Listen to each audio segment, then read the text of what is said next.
立法會舉行大會，多名議員喺議程前發言中，都對上個星期日香港泛民議員來澳示威嘅事件提出異議。佢哋認為呢啲人名為學術交流，但係實際只係破壞秩序、挑釁澳門嘅法治，而接待佢哋嘅澳門團體亦都係聯合外人嚟傷害澳門人嘅感情。即係街頭表演，有關活動召集人嚟澳門前就講，根據澳門警方嘅唔同處理方式，一共準備咗3套唔同嘅方案，並準備咗唔同嘅道具。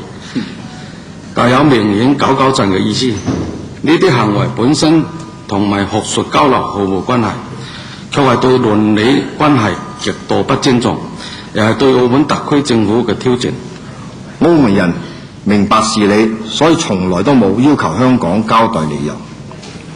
呢啲係出於對香港以及當地法例嘅尊重，但倒過來，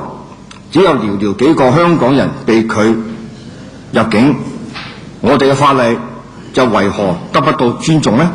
議員崔世昌同埋楊道康亦都聯合發言，認為大多數澳門居民都唔會認同呢一種破壞秩序嘅行為。議員郭昌反駁話，當日已經正式指出港澳出入境政策嘅不平等，佢唔能夠接受其他對佢所屬學社嘅無理指責。